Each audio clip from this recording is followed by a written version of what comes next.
চলো এর থেকে মোটা আর নেই। বাহ, আগের দিনের থেকে মোটা কিনা তাই বলো। হুম। সেইটা যেটা কথা বলবো সেইটা। আর এই পাশে তোমার ব্রিগেড আর সিলভার আছে। ব্রিগেডটা একটু মোটা, সিলভারটা ছোট। এই যে মাথা মাথা যেগুলো দেখছো ওগুলো সব ব্রিগেড। হুম। তারপর না ওই পলি দেখেছো যে এবার আমি তুমি ছবি তোলেন খালা আছে, এটাও রূপচাঁদা আছে। ভিডিও করছো বুঝছো তো? দাদার 4 লাখ টাকা মাছ ফেলেছে পিছনে, এই যে একই সাইজ রূপচাঁদা, যে একটা দানা কাটবে না।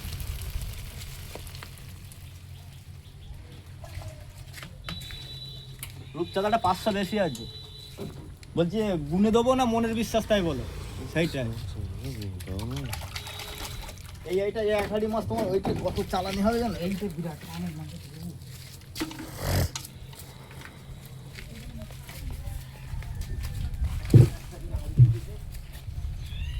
আর ছবি তুলবে? তুমি ছাড়ো না। দাও, ওই থালাটা নিয়ে দোকানে। একদিনে কতটা জল মরে গেছে দেখো। যাক না, মাঠে জল থাকবে তো এখন। আরে এটা দিচ্ছি তোমার ওই পুকুরে চালিয়ে দেবো, বুঝছো তো? হুম। এরকম হবে না, চলো বাইরে থেকে কিনতে হবে না। ওই দুটো নামিয়ে নিয়ে শোনো একটু। একা একা পারবে না।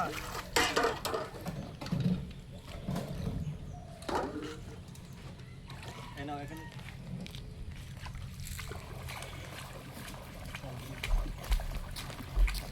ব্রিগেডটা যেমন 100 গ্রাম করে আসবে।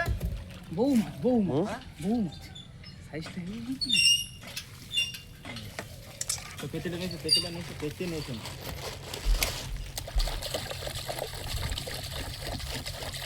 ব্রিগেডটা ঠিক আছে তো সাইজ? হুম। সিলভারটা আছে ছোট, বুঝছো তো? সিলভারটা তো এটা পুরো রূপচাঁদা আছে। আমি এই সাইজটা পেয়েছি বলে আমি আর কমাইনি, বুঝতে পারছো তো? না, ভালো সাইজ, অ্যাক্টিভ মাছ। আমি এত মাছ আমি সাইকেলে নিয়ে আসতে পারছি না, লাস্ট টাইম শালাকে ডেকেছি। এই একটা মাল, ওটাকে হাতে করে নামিয়ে দেবো। এই দেখো, এই দেখো।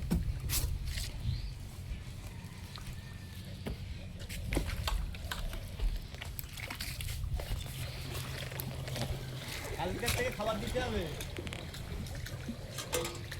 হুম। কাল থেকে খাবার দেবে।